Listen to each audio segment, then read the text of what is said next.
What's up, guys? It's your favorite Kiwi coach. We got another professional golf swing analysis today. We're doing Bryson Dechambeau, probably one of the most controversial golfers currently right now on the PGA Tour, maybe besides Patrick Reed. But anyways, let's go do this thing. Oh, I think I got him. Come on. Oh, no, let's go! Wow, dude. Dolly, thanks for the clip. So welcome back to the channel, guys. If you guys are new to Kiwi Golf Japan, we do a bunch of videos like this every single week. So what you got to go do is smash that little red subscribe button. Smash the like button as well. You know, just smash everything. Smash the comment, smash the bell notification, everything. Just do it. And let's hop into the first part of this video. So hopping into this video, I think this is going to be a three-part video series. Now, I did some research on Bryson Dechambeau and kind of got maybe some main talking points. The first thing I wanted to talk about in this particular video is we're going to be going a little bit over his history. The next part of this video, we're going to just be going over strokes gained and kind of talking about where he's really good at, where he's not so good. Second part to this video, which will be a separate video, is going to be talking about his golf swing, right? So we're going to have the typical two swings. You're going to be able to look at his golf swing. We're going to talk about kind of some interesting highlights of his golf swing, what he's trying to work on, what miss does he currently have, and how he's trying to get rid of it. And then the last video in this three-part video series, we're going to be talking, going to the range essentially, and talking about some interesting things and how he kind of uses his understanding of biomechanics to help him with his miss. I think this whole series should be pretty interesting because, again, Dechambeau is a really interesting character and he's definitely pisses some people off. So I think it's pretty, it'll be fun. Let's go hop into the first part of this particular video. All right, guys, so a brief little history of Bryson Dechambeau. He actually grew up really close to where I grew up. I grew up in Sacramento, California. You guys probably know that area from the Mentalist show. If you guys watched that one, that's pretty much where I grew up. Dechambeau grew up in Modesto, California, which is pretty much about an hour drive south of Sacramento. He actually was born in 1993, which is the same year I was born, and he was actually born September, so August, September. So I'm older than him. Damn it, which is not a good thing when you think about, anyways, that's depressing. Let's not get into that. So anyways, I've kind of known about Bryson Dechambeau for a long time now because I grew up playing junior golf and a lot of kind of the tournaments that he played in as well. Also, one of the people I play with a lot of tournaments with, Austin Smotherman, went to the same college as he did, which is SMU. It's Southern Methodist University, or the Mustangs. They both went to the same college. So I've known about Dechambeau before he started obviously going on and winning tournaments on the PGA Tour and becoming one of the top 10 players in the world. I've known about him. Obviously, everyone in the area knew about his talent. He was super, super good. So it's no surprise that he's kind of done what he's done. Now, some interesting highlights, I think, that we're going to talk about. Not necessarily in depth in this video, we'll do it in the second video, but just to bring up the highlights. Obviously, he's well known for basically his single length irons. The reason he created these single length irons is because he wants to set up with a lot of ulnar deviation at setup, because he's trying to be a little bit more of a one plane swinger. If you're confused about the one plane and two plane swing, Jim Hardy, who created kind of those terminologies, he basically says a one plane swing is if the arms swing a little bit more around your body as opposed to around and up. And then the two-plane swing, obviously, the arms are above the shoulder plane, one plane on the shoulder plane, right? That's like a really simplified version, but that's pretty much what Jim Hardy would say. So with the club set up, with his kind of wrist conditions at set up, that's pretty much what he's trying to do. He's trying to swing on a one-plane swing, which makes it very interesting. And then also the idea of kind of his grip is super, super weak, by the way, which we'll get more to into the second video. And then also just his personality as being the scientist, right? He's not only kind of measuring basically air pressure molecules and everything before shots, as well as kind of the types of grass and how that will react to the golf ball. Just very, very interesting, and goes against the mold of the typical PGA Tour player who's more of a field player and doesn't really think about a lot of these things. So a lot of people who do like Bryson Dechambeau look at him as kind of a person that could push golf science further forward, because he's a popular player and he can kind of talk to his audience about that. A lot of people who are more so in the field camp don't necessarily like Bryson at all, and they get on him for kind of his slow play, for maybe his attitude when he plays bad, etc. Right? So again, very controversial player. That's why we're doing this analysis, and that's pretty much just kind of the information I want you guys to think about for this first video. And now let's hop into the actual statistics and get down to kind of the nitty-gritty details. All right, so Bryson Dechambeau, he started his first real full-length season in 2016. He played about 30 events. in those 30 events, if you kind of look at his stats, the official world golf ranking, he was right around 109th place, which is not bad by any means for a rookie. Strokes gained off the tee, he was gaining about 0.248 strokes off the tee back in 2016, yep. And then everything else kind of was not horrible. It definitely wasn't the worst player on the PGA Tour, but was not good by any means, right? He was just kind of an average PGA Tour player, which for someone of his stature who had won on the NCAA championships as well as won quite a bit of amateur tournaments, obviously this was not where he wanted his whole PGA Tour career to be. He wanted to obviously get up into the top 10 in the world, right? So now we're really going to start seeing some big jumps. 2016 to 2017, we definitely saw some progress in his world rankings as well as kind of his play. So he jumped up to about 86 in the world rankings in 2017. Also, we're seeing strokes gained off the tee increase just a little bit. He got up to 35th place on the PGA Tour. His approach play was not really, it was kind of inconsistent throughout the year, and he was right around 114th place. He actually lost 0.020 strokes relative to the field. So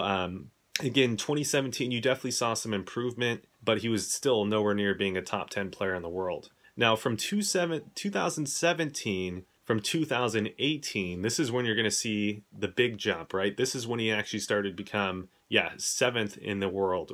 So he made a huge jump from 89th or whatever it was in 2017 to 2018. That's when he started doing some work. And you can really see it in the strokes gain category. Strokes gain off the tee, he jumped up close to about 0.1 stroke, which took him all the way from, what was it, 53rd place or whatever it was, to 12th in strokes gained off the tee. Approach play, he improved quite drastically. He went from like losing 0.02 strokes to now gaining 0.556 strokes, which put him in the 12th place, which is a huge jump up the ranks. And then his putting got a whole lot better at 0.346 strokes. Let me go double check the 2017 stats again. I think he was losing 0.193 strokes. So that's a pretty huge jump there in 2018.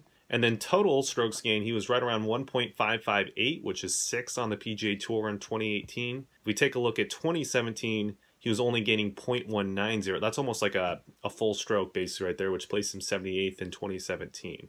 Now, in terms of official wins, he had 3 wins. I think he had back-to-back wins too that year, as well as winning another one currently. He won right around $8 million on the PGA Tour. Screw you. I'm older than you. And then official golf world rankings, he's right around 7th place. So really, where you're seeing the massive gains in terms of statistics was approach to the green. He got a whole lot better. And what I want to talk about in the other video, we're going to kind of just real quickly bring up kind of the swing changes that he did that he thinks that caused this, which I could probably agree with. But in the other video, we're going to go more so into kind of his biomechanic history. And he was basically talking about how he was getting this elbow to actually be internally rotated, his feeling at impact, as opposed to externally rotated, right? So this is internal rotation of the elbow. This is external rotation. Before he was external.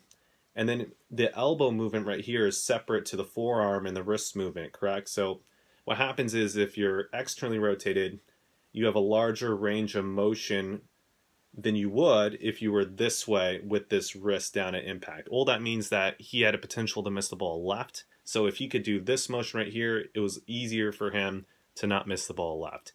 Now, I know that was a really simplified version, and that's why we're creating 2 other videos on that topic so we can really break it down and explain it to you in a little bit more in-depth way. But for now, this video, that's pretty much what you need to know. So for him going from 85th place in the world rankings to now 7th from 2017 to 2018, that's what he cited as him being the difference. He basically wanted to get more consistency was kind of what he was talking about. Now, from 2018 to 2019, we pretty much see a little bit of drop in his play. So from 2018, we were seeing, one sec, let me go back there. 2018, we're seeing 0.556 in approach play to the green. 2019, 0.236, lost about 0.3. Strokes gained off the tee, lost a little bit as well. He went down to 0.421. Putting stayed relatively the same in 2019. Around the green went down a little bit as well. And then obviously his strokes gained total went down to 1.013, which placed him in 18th place in 2019, whereas in 2018 he was in 6th place, right? So if we go back to 2019, we can see that he finished 10th in the official world golf rankings. So a little bit of a downward, didn't quite follow up the amazing year with another amazing, well, actually, I can't really say that. It was a really good year, but he didn't have obviously as good of a year as he did in 2018. And as you can see with most players, maybe besides Tiger Woods, it's really hard to follow up an amazing year with another really, really amazing year. Even though he still had one win, 5 top 10s, etc., made about $3 million, I'd still put it as a pretty good year, right? But hey, I'm not a top 10 player in the world, so obviously his standards are a lot higher. Now going into kind of 2019 to 2020 so far. Now in 2020 he's only played 18 rounds, so just kind of take these stats with a grain of salt. They don't really mean much right now, but currently one of the big things that I want to talk about from 2018 to 2019, he got a lot of heat in the press and with the media because he was trying to bulk up, gain some muscle, and he was trying to hit the ball a lot further.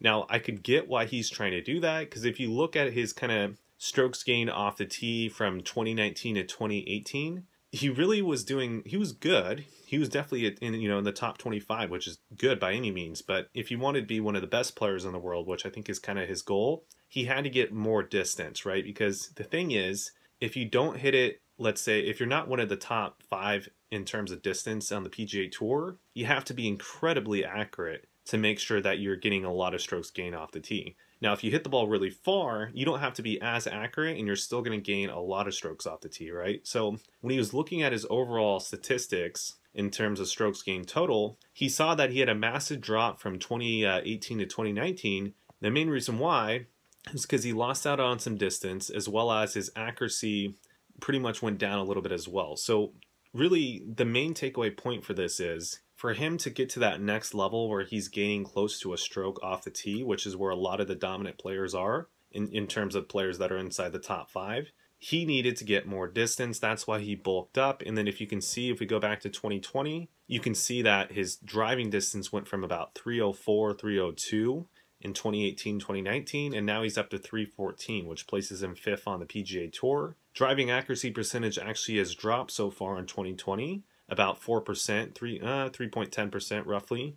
But obviously, again, if you know strokes gained, if you're hitting it a whole lot further, you can still gain more strokes. And as you can see, so far he's ranked 8th on the PGA Tour with strokes gained off the tee, which is his highest ranking ever on the PGA Tour. Now, this obviously is only through 18 rounds, so we got to see how it plays out throughout the season. But so far, that's looking pretty good. Now, for 2020 so far, his approach play has not been as stellar, but again, it's only been 18 rounds, so he's right around 0.073 strokes, which is a lot lower than he normally is. So obviously, we're expecting that to go much higher throughout the season. And really, it'd be interesting to see kind of how he plays out this year with the added distance. If everything else kind of stays the same that it's been throughout the last 3 years, it'd be really interesting to see how he kind of progresses, because currently right now he's right around 18th in the official world golf rankings. 2019 was not a horrible year, like I said, but again, he did find a lot of controversy in 2019, which might have affected him psychologically. Who knows, right? But something happened to where he kind of lost a little bit of that form he had in 2018. So